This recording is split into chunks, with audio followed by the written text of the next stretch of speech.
We get more wholesome fun with episode 9 of Akebi's Sailor Uniform. What I really liked about this episode is despite the fact that for the most of it, I was thinking, okay, this is just kind of let's have fun. Here's the main original core group of 4 girls just going out and having a fun little shopping trip together. It kind of turned into something a lot more in the later parts of it that really had me tearing up, even though it was technically a very simple little addition at the very end. But yeah, opening up this episode, having this whole thing where Akebi's super excited to go out shopping with her friends. She's so dedicated to the idea that she's going to be the guide because nobody else has been there. And yeah, just that tension building up. Like, can I do it?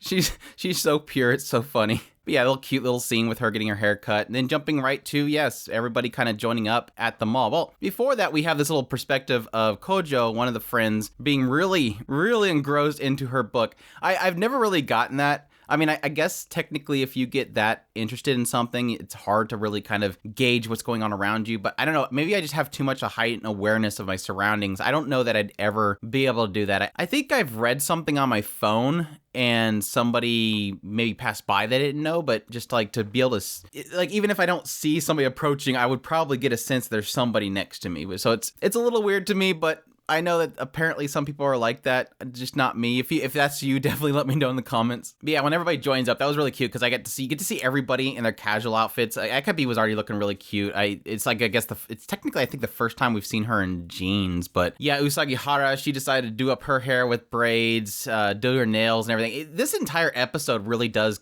kind of nail into the idea of how, I guess, style-informed Usagi Hara is. We technically got that previously, talking about the fact that she wanted to go to Tokyo and everything like that, and she was jealous of Akebi and stuff like that. But this is like a perspective of, like, as they're going around, she's like super into everything, and Akebi's noting that. But not just that, the fact that, again, she technically has brothers, so she has a little bit of a similarity with Akebi in the idea that she's, has siblings that she's taking care of.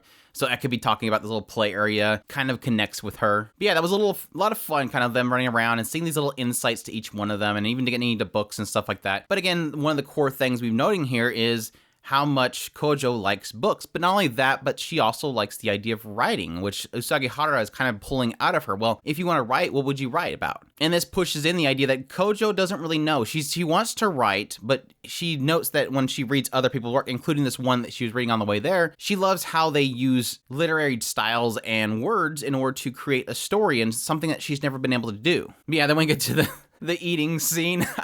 I'm trying to figure out what I know there's a thing out there with this. I've never really quite got it. I mean, I'm fine with it, but at the same time, it's just kind of one of those weird obsessions that I always kind of run into, and it's the girl eating the burger thing. Especially in Japanese anime, it seems like the girl eating the burger thing is I don't know. Is it a fetish? I don't know. I've never really gotten it, but it was cute. This idea that Erika has, again, we're pushing heavy on the idea of her being like extremely sheltered, and I guess from a very prim and proper family. So the idea of her eating a burger is just very foreign. So she was super excited. She's like, I've always wanted to try one. And sure enough, everybody has to note her eating it and enjoying it. And they talk about doing friendship bracelets for everybody in the team in order to work together. And that leads to them going to leave. And they realize Kojo's bookmark is missing, which is an important bookmark to her. She was about to take it out to give the book to Erika. And through Akebi's conversation with her, she found out that it was something that her mother made. It's very special. They search for it. She tries to blow it off. Like, no, it's fine. I need to replace it anyways. But you kind of get a sense there that's obviously not something that she wants to do. They end up finding it outside, tied to a balloon, and this is where I'm like, girl, take it off the balloon. Like, I don't know why you didn't take it off before you took it off the railing, but I knew the moment she took the balloon off of the actual rail, I'm like, this thing's going. There's no way this thing. And it was one of those things where it was a struggle because I really thought that it was going to hit on this idea of letting go. And at the same time, it is kind of a very sad ending. Like, it's just a bookmark, but it's something important to her because it's kind of something that established her love for books early on. She loved this thing.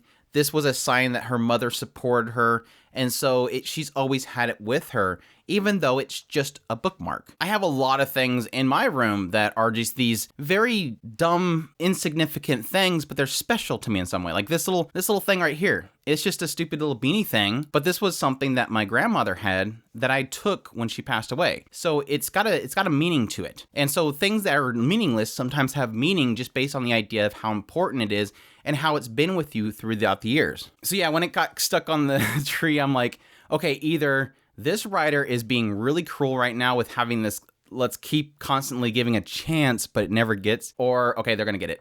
Like the moment it gets in the trees, like they're going to get it. But it was cool because they technically, again, recalling back to the previous episode, they did establish this idea that some of them were going to be a part of this cheerleading group. So they're basically using these strategies of cheerleading, which they never showed us them practicing it, but I'm assuming between then and now they've been practicing cheerleading because they actually have the whole setup of what they would do in a cheerleading stance. And so they're using that in order to get her up there to get to the thing. Didn't work the first time, ended up having to chuck her up there in order to get it. And I absolutely love that catch when she's like freaking out because she's falling back. I figured it was going to be like a trampoline arm stance in order to catch her, but no, it's just Akebi and she just grabs her. And it was like, Akebi is like everybody's girl. Like, like all of them just fall in love with Akebi.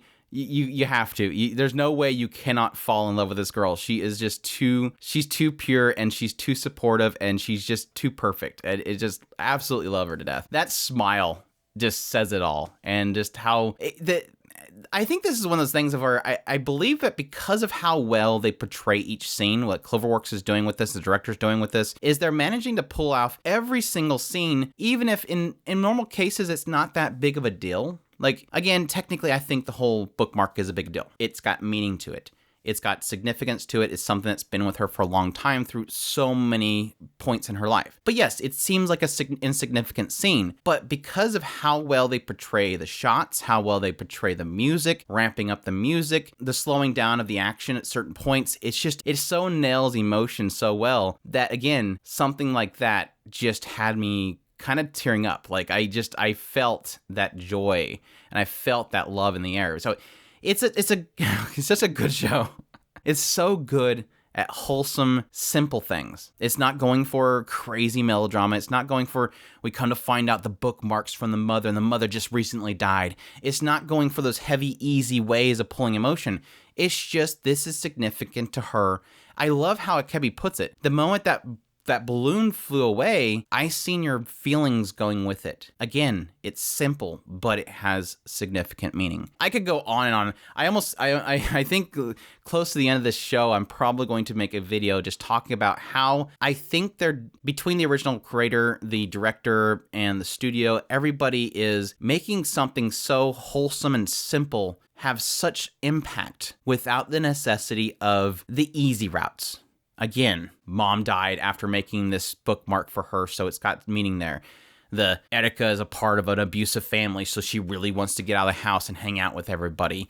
Usagi wanted to go to Tokyo, but Tokyo blew up. It is not going for the easy stuff. It's always going for simple but impactful. But yeah, and I love the rain scene. I knew the moment they all ran under that cover, I'm like, yeah, Akebi's out there running around. Yep, there's Akebi.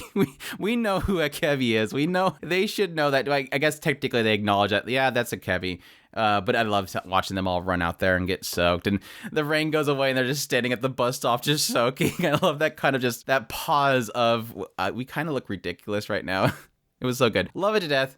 Looking forward to more. Akebi Sailor Uniform. I'm going to be sad. We only got like probably 3 or 4 episodes. I'm not sure exactly how long this is going, but I'll look it up later. But it's a great series. Love it to death. Hope you guys enjoyed this video. If you did, leave a like down below. Comment. Let me know what you thought of the episode. Subscribe if you haven't already. Share this video if you can. Support us on Patreon. I'll throw a tips link in the description below.